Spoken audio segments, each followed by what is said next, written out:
you from speaking moistly. Speaking moistly. Keep 2 meters apart. Speaking moistly. Speaking moistly. Ladies and gentlemen, welcome to Speaking Moistly. It is myself, Greg Wycliffe, and the one and only Mark Paralavis. How are you doing today, Mark? Hello. Very, very good, sir. How are you? Well, I'm doing okay. I feel like the news cycle right now is almost like rigged in a way. You know, it's like all this weird stuff about UFOs, all this weird stuff about flying objects, and Trudeau took it down, and it's like something feels so fake about all this news cycle. We got to ground ourselves a little bit. We're gonna ground ourselves. That's for sure. You and I in this live stream in this one today. Absolutely. Yeah, we're not talking about balloons or UFOs. Yeah, not today. Not today. We are going to be talking about the weird stuff happening in Ohio, the big ugly black cloud. We're going to be talking about black national anthems, but first and foremost, in Canada. Yeah. Black national anthems in Nova Scotia, Canada as well. Yeah. But let's first, of course, talk about the anniversary. A year ago today. Happy Valentine's Day. Yeah, Valentine's Day. And Emergency Act invocation day. This is a year ago. Federal government invokes Emergencies Act for first time ever in response to protests, blockades.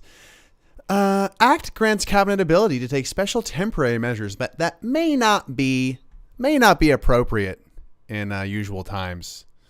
It's been quite a year since then. But I don't know. What are your thoughts? What are your thoughts and feelings on the anniversary here? A year on, I think that it is interesting that we've got the vilification of the truckers, the equation of the Canadian flag with a hate symbol. Justin Trudeau has been very active at trying to vilify anybody who waves the Canadian flag. He especially hates the F Trudeau flags. We saw the truckers very successful after the collapse of the protest actual in Ottawa. The mandates, some of the mandates ended. We're still fighting some mandates, but mask mandates ended on planes. We've got certain things that have been repealed. Doug Ford, because of the truckers' protests, stopped the passports, etc. in Ontario. And there was a whole bunch of other things, very, very impactful things that happened because of the truckers' protest. I'm disgusted, I guess, by the Rouleau Commission. I think that what happened in the Rouleau Commission, the way the government behaved with regards to handing over information requested by other lawyers, giving redacted items, giving things at the last minute, all sorts of ways to undermine the judicial process. They've used the cabinet privilege to shield themselves from exposing or sharing the legal opinion that underpins the invocation of the Emergencies Act, the why of it, the fundamental question for the commission to answer itself. No answer. And so it's frustrating, I'll tell you that, as somebody who is very proud of what the truckers accomplished. And I think that honestly, it'll go down in history if history is honest, and we both know how honest history is. If history is written properly, then it will certainly go down in history. If not, if the wrong people write it, it might be known as the most racist thing that ever happened or something, right? Right, but if it's honest, and even if it's just middle of the road unbiased, just by things accomplished and achieved alone, it's one of the most impactful protests that Canadians have ever embarked on. Probably one of the most expensive, the only one to raise $10 million twice, right? And have still most of those funds frozen. It's wild. There's the fragmentation since then of the leadership of the convoy. So Tamara Litch has been seen sporadically. We've seen her at award ceremonies and things like that. BJ Dichter's grifting on Twitter and doing interviews for a book, which is interesting to me. And doing like Bitcoin stuff again, weird, right? Like, I think it's so weird. And then Chris Barber and some of the other lesser known people are kind of buttoned down as well. And we don't hear anything from them. So all of that speaks to more questions than answers, really. And where is it going? Where do you think it's going? What do you think is going to happen next? Well, I think what you touched on was like, how amazing it was what the truckers did, which was inspire this, grassroots protest against mandates. and it really took on a life of its own. And you're right, like in many ways, the truckers have been completely forgotten and cast aside. And it's like, there's obviously the leadership of the convoy, which played a certain significant role, but like as the kind of chips are still falling after everything that happened, you're right, there is a lot of weird things going on. Like BJ was disavowing other members, and people are saying that there's no money. Where'd the money go? And these are important questions. That's one side of it in terms of what's happened with the actual trucker convoy and these these activist groups. And I'm going to try to get Csaba Vizi, I think you say, a Romanian trucker on the channel again, because he is a legal fundraiser that could use a good push. But aside from the truckers and the whole protest movement, there's this whole what do you call it? This whole authoritarian problem that seemed like no one wants to talk about in the mainstream media hardly at all, and no one in the official opposition wants to talk about hardly at all. Bank accounts being frozen. Pierre Poilievre has not even talked about this. Maybe he has once here or there, but this should be a thing. This should be a huge thing that you're talking about if you're the official opposition. The fact that Trudeau dehumanized and dismissed and was like, hey, these are those people over there. That is disgusting that the leader of a country would do that. And what, Pierre Poilievre's not going to call him out on that? He's just going to talk about the price of milk still? This horrible authoritarian reveal happened during the convoy. So, okay. But there's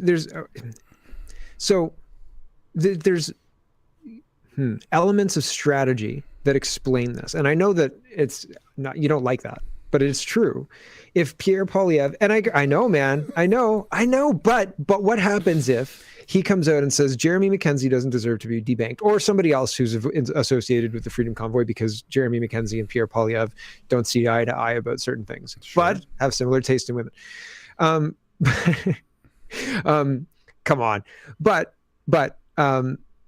the idea, if Poilievre came out and started saying, championing that the way he should, he will get painted in the media by Trudeau's attack dogs. So his strategy, and right or wrong, and you think it's wrong, I am indifferent. I watched what happened to Bernier. I watched how effective it was. He was open, and it still is open about his ideals.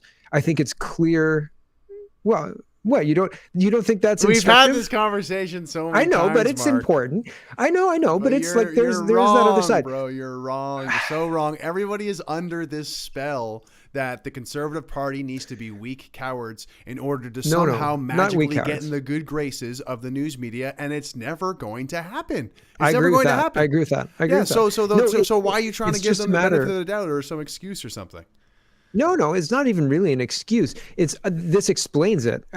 Maybe it's an excuse, maybe it's a poor excuse, but I think it's probably the one that's leaned on by the Conservative Party, in that it's a strategy because they're trying to protect against bad press that looks like it does well, because the CIA and CSIS is Twitter and so on and so forth, right? But it's like, oh, great. So we have a Conservative Party who is beholden to the news media, the same news media that called us terrorists, the same news media that encouraged the dehumanization of people who are unvaccinated. That news media, Mark, you want our Conservative Party to be beholden to them? No, that doesn't get me excited at all. I don't. I'm playing the middle. I'm playing the average voter. I'm playing the middle center guy who Justin Trudeau. I'm realizing that Justin Trudeau has something to do with the grocery stores being more expensive and the gas being more expensive. But I'm pretty sure it's not the greedy CEOs that Jagmeet Singh keeps saying. So I'm waking up a little bit, but I'm not ready to embrace all of the insanity, despite UFOs and Chinese balloons flying all across the continental US and all of the election irregularity and all of the madness we've lived through, the lockdowns, the vilification of people, all of that stuff. People just don't open their eyes. So I'm playing that middle of the road guy or gal who looks at this and who would listen to whoever it is at Global News who says blah blah blah is a racist, because they did in 2019. And I mean, Bernier but again, that whole thing of Bernier being canceled actually helped him explode in popularity as well. when he got arrested. That helped him explode in popularity as well. The thing is like we are just so beaten down and losing in this country that we don't even see how beaten down and losing that we are. Like we've been shunned in the corner. Don't do that. Don't pick that up. Don't say that. Just stay down there. And we're listening to the evil enemies of us. Like we're listening to the evil establishment and like, oh, we're not allowed to get up. We're not allowed to say that. No. Somehow we're going to win still if we keep listening to this abuser in the room. That is, I don't think that you or I believe that Pierre Poilievre winning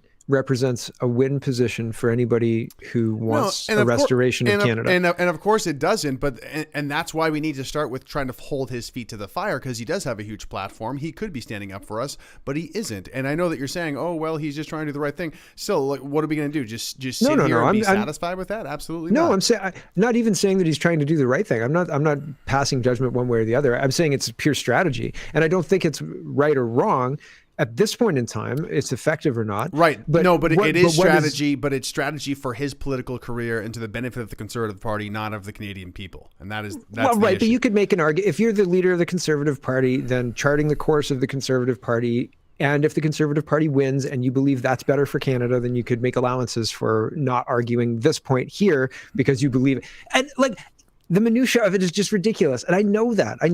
I'm not trying to make the case. But what I'm saying is that's the case that's being made to him, maybe Poilievre, and people who look at the political landscape of Canada historically can understand that if the Liberals fall, the obvious party to occupy that vacuum is the Conservatives at this point in time.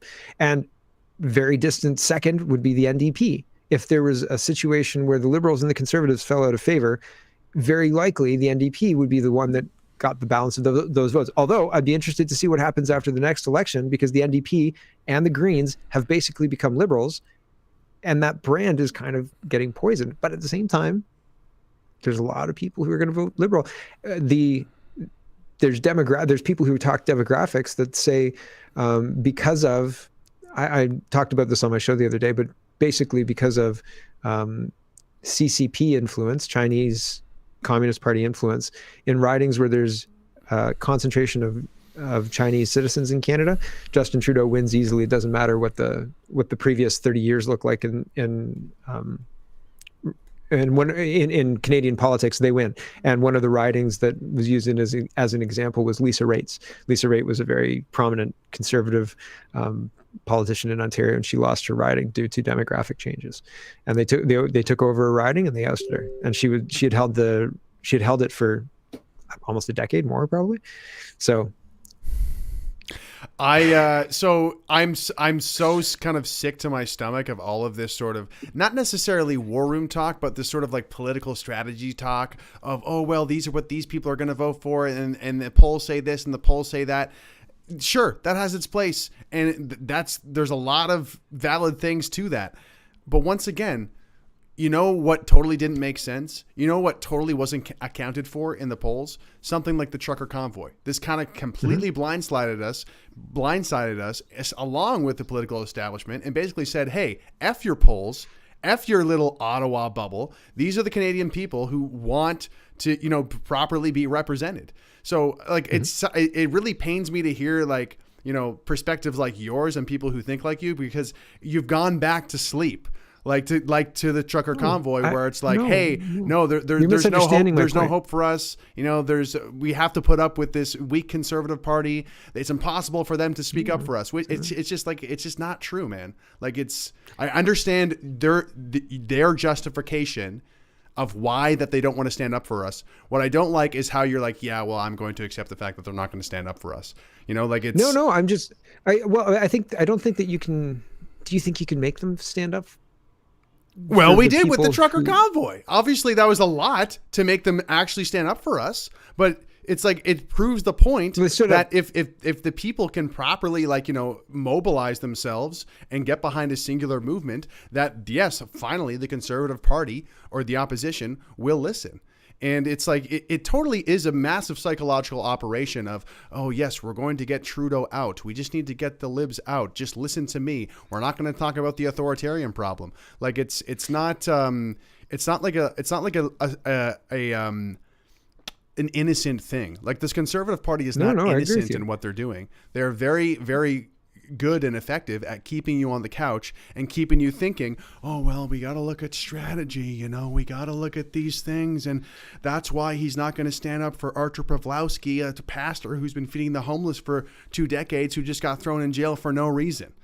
But you have to look like, okay, first of all, this is turning into a debate stream, by the way. So thank you for tuning in. Yeah, it's very interesting. No, but it's a good debate. And I mean, like, I think that the different sides should probably be represented, and I think that it's a worthwhile conversation. I don't think it's we're not angry, right? You're not going to hit your screen or anything. I'm a little bit angry, actually. Because that's fair. It's like I feel like I'm fighting for people to stand up, and you're fighting for people to just sit down and just put up with Pierre and his weakness. What I'm trying to articulate is the everyman position, because me personally, have come to terms with the idea that politically voting on a solution here is not likely to render a satisfactory condition. Voting on this, on Conservatives or NDP or anything like that, isn't going to win anything. But I'm not looking at it from my point of view. I'm not looking at it from me, Mark. I'm looking at it from your average everyday person who was maybe a Justin Trudeau voter in 2019, or maybe works for a school, maybe works for the public, like bureaucracy, something to that effect, works in government somehow in some capacity. But they're just waking up. Can I interject? Or they're just thinking that something's wrong. Yeah, go ahead. And for somebody like this, who is maybe not politically engaged, think about their perspective before and after the convoy, right? Like, something like that was very disruptive. Zexi Lee. We had a situation where Zexi Lee became a touchstone. The Ram trucker thing, there was that plaque just placed, the Ram trucker thing. Yeah, but again, dude, as long as you're going to accept that, we should just, accept what the Conservative Party says, accept what the legacy media I don't says. accept it. Right. I don't accept it, but we have to all agree that these things are happening, and there are a large amount of people who take that for truth, take that for fact, right? And real. And they look at that and they think the truckers are racist, and they think they go by the CBC line. And we're in a psychological engagement, I think, where it doesn't matter what's real. Yeah, $10,000 or $10 million twice over, that's pretty real. Having trucks sitting around in Ottawa, that's pretty real. But there was no end game. The truckers weren't there to tear these people out of the parliament buildings. They were there for a conversation. They were there for a traditional protest. They weren't ready to overthrow the government. The reality is, these people are not going to give up power easily, right? And a vote one way or the other, I don't know that that's going to unhinge what's happening, because it's not just happening in Canada. It's happening in the United States. It's happening in Mexico. There are wave after wave after wave of migrants entering the southern border in the United States, and now they're busing them from the United States into Canada. If we, Canada, overthrow the government and say, like we really like this globalism thing, overthrow the government in a diplomatic way, we are able to operationally get everybody on board and elect above board Canadians that we have vetted to the degree that we know, not you and me know, but Canadians know that they're, not loyal to the globalists. If we somehow did that, somehow there would be some kind of problem that would have us back in the fold of the globalists, like Lula and Brazil. You know what I mean? Lula and Brazil. Sure. Brazil had millions of people. Brazil's a much physically smaller country than Canada, so they had millions of people out protesting. And they said, you know what, guys? This guy's going to be the president, and if you don't like that, we're going to put you in jail. The January 6th protesters, if you don't like that, guys, we're going to put you in jail, right? So, like, I'm not saying. What is your point? Like, that we need to take reality. No, but we have to take reality into account. We can't just say that reality doesn't exist, that there's not a lot of people who are still being swayed by media, that there's not a lot of people that are. Yeah, but why do we cater? Why are you saying cater to these people who are completely indoctrinated? I'm not saying cater to them. Then what are you saying? I'm not saying I'm saying the Conservative Party is catering to them, because if they don't cater to them, then they're going to get crucified, and those people who are just waking up will go back, and that's their strategy. And I'm not saying that I agree with their strategy. But you're just making a lot of big assumptions there, though, man. Where? Which assumptions? Assuming that if the media so-called crucifies Pierre, that they're just going to go back to voting. But that's part of the strategy. Yeah, I think that's part of the strategy. Yeah, and I think this whole strategy talk is largely an Ottawa bubble thing that does not speak to a large portion of the population who's so disenchanted that they don't even want to vote. You know, like that they would support the convoy, but they wouldn't even support any political party because they're so completely disenchanted. You know, well, I think they have a legitimate reason to be disenchanted, because supporting the convoy looked like they were supporting something tangible, whereas supporting a political party is often something that is you agree with something and that a couple of people especially say. when you have a political party that is just doing the exact same status quo like the Conservative Party. And that's why I'm upset, because so many people who are, supporting the convoy are being like, okay, I must vote for Pierre Poilievre now. Like that's why I'm upset. Yeah, well, and I think that that's a bit of a psyop too, with all the people who are saying like we have to, because it's the same psyop it's the same line of argument that happened in 2014 to get Harper out. People wanted people to vote green, and of course, right? And then the same strategy again in 2019 when people wanted to get Trudeau out and was saying you can't vote for Mr. Bernier because it'll get we won't get Trudeau out that way, right? And then they tried to blame the PPC. I know you want to move on, but I mean, it's one of those things that strategy keeps working, and so that's why the Conservatives keep doing it. Anyway, it doesn't matter. We can move on. Go. Yeah, we need Jesus Christ. That's what we need in this country. That's the only thing that's going to save it. Not this weak, compromised. What is it? Compromising, pathetic cowards. CPC. Compromising, pathetic cowards. That's the CPC for you right there.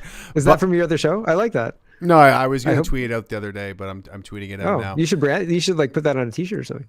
Yeah. Well, I mean, it's I don't even want to make a t-shirt with their logo on it, to be honest, because they disgust me. Anyway, well, something I tweeted about recently, actually, that kind of like exemplifies what I'm talking about. Dean Blundell tweeted out the other day. You may have seen this tweet from Dean, and he was basically like, look at all these white Pierre Poilievre supporters. They're basically like, trying to protect their white privilege. Look at these like idiots, whatever the hell he's saying. And he's acting like a total R word. Okay. He's acting like a total idiot. Dean Blundell. He's not afraid of offending people. He's basically implying that all Pierre Poilievre supporters are like, card carrying KKK members, whatever. Like that's kind of the implication. That is just, do you remember 2019? No, but listen, it's dehumanizing. It's offensive.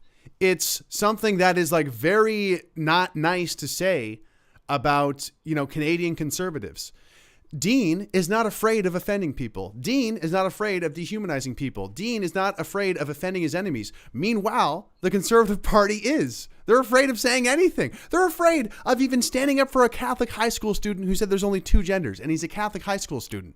Like, I don't know that Dean Blundell is anybody to model, though. Like he's no, not, but he's not anybody we should be emulating. Of course not. But it's an example of just how belligerent establishment leftists have become. His job. I don't even want to talk about Dean. I'm using him as an example. No, I know, but you talking about Dean, I have to explain what his job and role is. He doesn't have to worry about offending people because he's not going to get called out on it. And if he did get called out on it, the judge would throw it out. He doesn't have to worry about offending anybody because he's part of the liberal machine pushing liberal ideology and talking points. And he is the person whose job it is to go out there and put a red flag out there in front of the conservative bull. I don't know where the camera is. Conservative bull, wave that red flag and get them to say something stupid to him because nobody's going to listen to that guy. He lost his radio career for, I can't even remember what he did, but it was, I can't remember. It doesn't even matter. But he doesn't matter. He's a minor player. But dude, you should be upset that this person's even allowed to just get away with saying something like that. And like, I don't know. I'm exemplifying the point that, you know, people like us conservatives, like yourself, you have such a low ceiling. Your imagination is like so suppressed in terms of what the Conservative Party is capable of talking about, what the Conservative Party is capable of using as rhetoric in terms of offending our enemies. Like they are so scrunched down in the corner, like a terrified child with the abuser in the room, that they're like not going to say anything, not going to stand up for anybody like that. Like that's what I'm trying to say with this. The problem with having a problem with Dean Blundell saying what he's saying. I don't even have a problem with Dean Blundell saying that, quite frankly. My problem is that there's no one on the right saying that. That's my point. There's no counterpoint that's just as insane and ridiculous as what but if Dean you try, if you even try to have a rational, logical conversation with somebody and be mean about it. We are not going to win if you're going to be terrified of the media. We're moving on.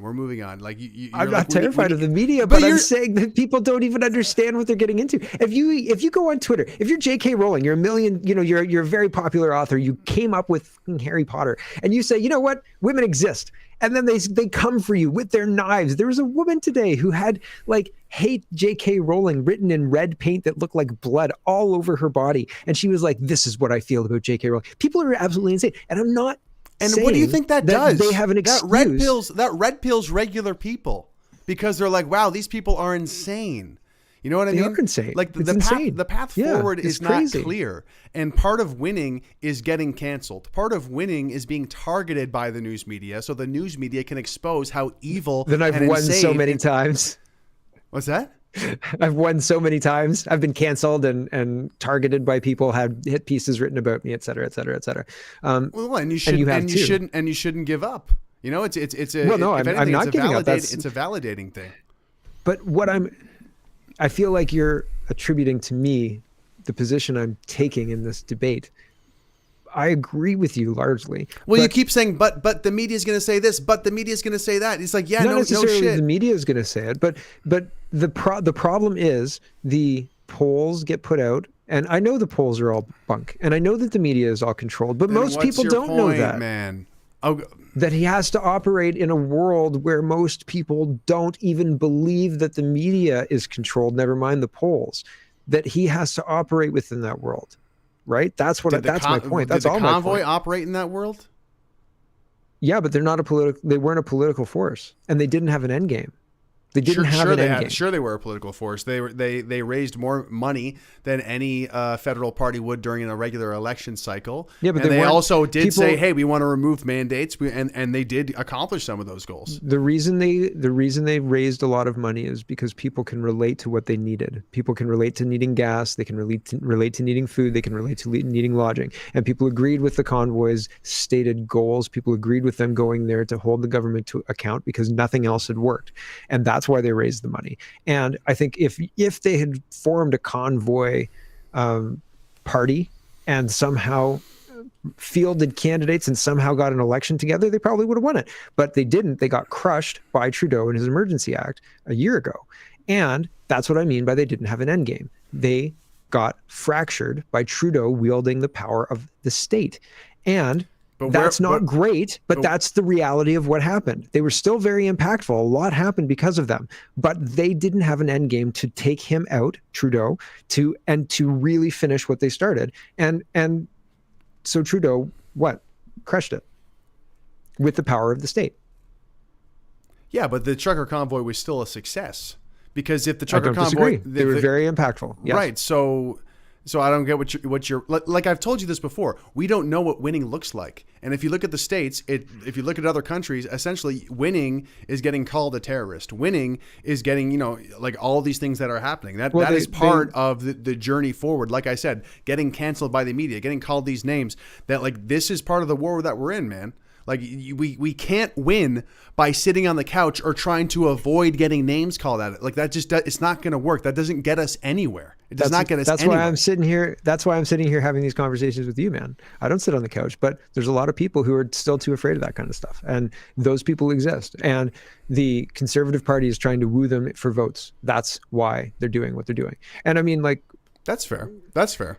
I just don't. I just don't think there's only so much growth potential, and that's not really going to turn the country around. It's only going to change seats of the next crooked politician. Anyway, we don't got much time left. Exactly. I agree with that. Let's talk about Black national anthems. U.S. Black national anthems being played in Nova Scotia schools. Yeah, this is Whitney Pierce students sing Black national anthem for first Black Excellence Day in Nova Scotia schools. What the heck is any of what I just read, Mark?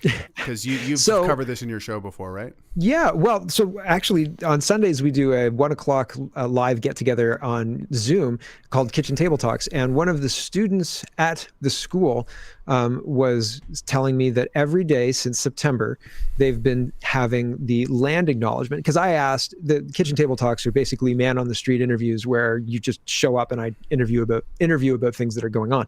So I said, are they doing land acknowledgements before every class now? Kind of trying to tongue in cheek make a joke. And he said, no, but they're doing the Black national anthem every day now. And I said, whoa, what Black national anthem? What's the Black national anthem? And he said he didn't remember the name of the song. And I said, okay, if you can come up with it, that would be wonderful. And he Googled Black national anthem, I guess. And it's it's right here. Oh, it's a hymn.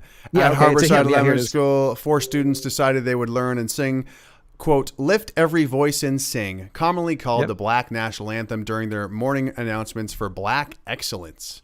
So the thing with Lift Every, whatever it's called, that was whatever it's called, Mark. Oh my God, you are so disrespectful to our Black overlords. I can't believe you would just, man, you are failing your diversity, inclusion, and equity. You're not wrong, buddy. Social, but social credit marks are being deducted right now because of that comment. Oh yeah. A lot of them. I'm done, buddy. I've been on every list, I'm sure. All the Canadian lists have me. But fundamentally, it was I can't remember which U.S. civil rights group pushed this as the Black national anthem, but it was a group in the U.S. that was pushing this as the Black national anthem. So not only does Canada not, to my knowledge, have an official Black national anthem, we have schools that are playing the U.S. unofficial Black national anthem as the Black national anthem to students in the school, and have been. This is a new Nova Scotia Highschool since December. They played it last year on Black Brilliance Day, as we saw here. That was from June 22. That's what the newspaper was from. I kind of even resent using all of their terminology and language to give it legitimacy. I feel is like a sin. Dare I? Like, no, but dude, Black national anthem. It's a national anthem. That's what it's not a national anthem. It's a hymn. And this is what I mean. Like, in the States, they called it a Black national anthem. I was just trying to be clear. Putting anything next to national anthem that isn't about a country is like, it's more woke stuff, like woke progressive stuff that is actually brain dead. That's like, why is this even allowed to exist? This is like literally undermining the meaning of our reality and all these words that we've commonly used. But I don't know. Is there anything more on Black national anthems, or should we move on to the main event, this Ohio chemical Chernobyl event? I guess we can move on to Ohio. Yeah, Jeepers Creepers. We spent a lot of time on the anniversary. We maybe should have. Yeah. Okay. So what's going on in Ohio? Sorry. So good question. This is extremely effing concerning to anyone living in or near the yellow area. The toxic waste from the derailment near East Palestine has already leaked into the Ohio River, which provides water to 5 million people. There's a photo of it here. I don't have any photos loaded up of the black smoke cloud, but essentially, something derailed near East Palestine, and it's a huge contamination concern. Yeah. From what I've heard, what kind of digging have you done into this, Mark? Well, it's pretty wild. The FDA, all of the agencies in the United States have told the people in the town that it's safe to return. They're saying that it's not safe to return. Who's they? Wildlife. The townspeople, the people who are being told that it's safe to go back to your homes and stuff. They're being told that it's safe, but they've been seeing schools of dead fish floating down rivers. There's reports of water contaminated as far away as Kentucky, and I can't remember the other one. Cincinnati. Cincinnati. There you go. So there's all sorts, and there were other maps. If you could pull up the other maps there, showing So 200 miles is the contamination zone. Now there's there's other things that are going on with regards to the contamination zone. Like if you scroll down, There's us. people who were, there were people who were talking about wind currents Ottawa. pushing it out to the Atlantic. So I don't know if it's as simple as just a bullseye contamination zone. That's what other people are talking about. All I can do is respond to it. So I'm not sure if that's accurate. But if it is accurate, Toronto and Ottawa, New York and Chicago are all in the 200-mile contamination zone. So what's going on is very concerning. Yeah, you can see the plume there. And then here is farmland, the most productive farmland in the U.S. superimposed with the area that has been affected, the 200-mile radius. And the U.S. map omits Canada, but we're there and we're impacted. So right. I'll be interested to see, like, we don't have rain coming or anything like that. But here it is, 200-mile radius for East Palestine Village.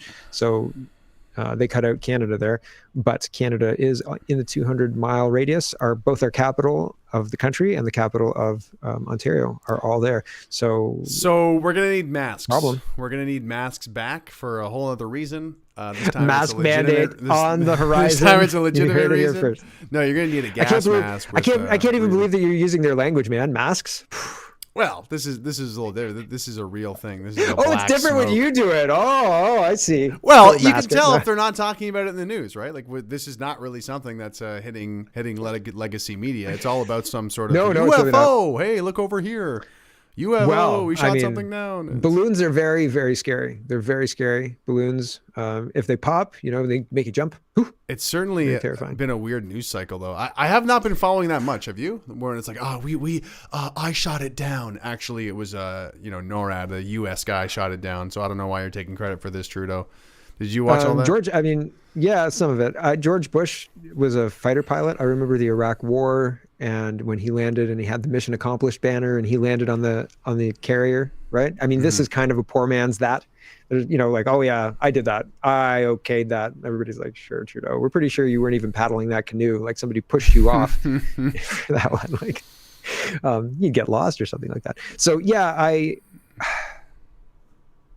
the balloons, the madness that we're seeing, and the House of Commons is back. So Bill C-11 got pushed back into the House of Commons with amendments. So that's one of the censorship bills, but they've got multiple censorship bills. So in addition to the general madness of the world, Ukraine, and that's kind of nuts. Apparently, Putin is going to be making a big speech any day now. Actually, I heard it was the 21st he was supposed to make a big speech. But I heard that he was talking about biolabs last year. Yeah, well, I mean, I don't know. I think that the most important thing is challenging these censorship bills. And also, once again, I think calling out the Conservative Party for not being strong enough, because there's so many unacceptable things happening in this country, and they're just like, well, the price of milk. Like, it's really, I don't know. I think there's way more to be desired when it comes to, our leaders in Canadian politics. In 1993, there was a transition from like the old Conservative Party, and then the new Conservative Party got built out of the fractured Conservative Party that resulted from 93's kind of routing, right? Like the CPC was cobbled together in the early 2000s because everybody was sick and tired of Liberals. But they're not like a long-standing party. And I think that there's probably, rather than holding people and a system like the CPC to account, you might as well let it die, right? I don't know that it's going to continue. I mean, at this point in time, Poilievre looks popular and people really like him, and people, they fundraise well because they've got a lot of businesses on side, right? And their policies are seen as business friendly, so people flock to them. But if there's a better political party, and that can happen, it has happened in my lifetime, then people will start flocking to that. It's just a matter of getting the right messaging out there. And I mean, like, it sucks, but like, you can't just say, I'm going to be Elon Musk. You can't do that. You just have to take the chance and do the things that you're going to do. And sometimes they hit and sometimes they don't, right? I think Does that make sense? I think on one hand, you're right. Like the answer is complicated, and it's going to come down to people kind of planning and organizing and like, you know, doing the right things in terms of like professional decisions and being smart about it. But I think on another aspect, it's actually really simple. Like people need to be courageous and be honest, because I think there's so many people out there who know what's wrong, know what the issue is, know exactly how to define it, how to describe it. They don't do it though, because they know it's going to upset a lot of people. They know it's going to upset a lot of people. They're worried, they're fearful. And I think that fear is killing us. I think that fear is demoralizing people. It's paralyzing people. And of course, easier said than done, because, you know, there's going to be consequences if I speak up. But people have to realize, like, there's going to be nothing left to even live or fight for if more people aren't being courageous. There's going to be nothing left. So like people need to really like kind of look at their future. Go ahead. Sorry. It's hard. You can't demand bravery from people. You know, like people know if I stick my head out, they cut off those guys' heads over there, and they cut off those guys' heads over there. And if I stick my head up right now, I'm going to get my head cut off too. And it might be better anyway. You might be better for it. You know, like if you proverbially get your head cut off at your job, right? And then you find out that, you know, going in every day and working at a corporatized, morally bankrupt place is actually really soul destroying, and you feel a lot better because, you know, that thing that you were afraid of happened, and now it's like, well, I wish I had done it sooner, right? A lot of people go through things like that, but demanding people go through that, and I mean, like I struggle with this too, because I don't know how to tell people in a way demanding people go. No, I know, but telling people something's happening and you have to do something is demanding that kind of bravery. You know what I mean? And so I struggle with that too, because it's hard to wake people up in something that is that difficult, because it is difficult, right? Yeah, I just think a problem with a lot of Canadians is we are a little bit more cerebral than the States, and we tend to overthink things, and we overthink and we overanalyze, and then we end up doing nothing because we've thought about it so much, and we thought about all the consequences that like we get analysis paralysis instead of actually doing something about it. We're taught to do that through our education system, by the way. Well, there you go. I think we are. Yeah. But I'm just trying to be an encouraging voice, Mark. I'm not demanding people, okay? Just want to leave something with something positive, as opposed to, well, did you see what's happening in Brazil? There's no hope left. It's ever going to like, come on, dude. You know, let's give the people something positive to leave with here. Get 24 get some bottled water before it's gone. There you go. There's a positive message for you. Yeah. All right. I got to go get my kids. Yeah, thanks for being on the show, Mark. Where can people find you? Check out Canada Poly and Canada Poly #2.locals.com for full day episodes, and I'm on YouTube, but for shorter shows, and Rumble and all the other places that you would find video. Look for Canada Poly, POLI, and you'll be able to find me. Thanks for having me on, sir. It's always a pleasure to converse and even debate with you. We can disagree, and it's always fun. Absolutely. Thanks for being on the show. For everything from me, just go to gregwycliffe.com. You can find everything there. Thanks for watching, guys. We'll talk to you soon. Prevent you from speaking moistly. Speaking moistly.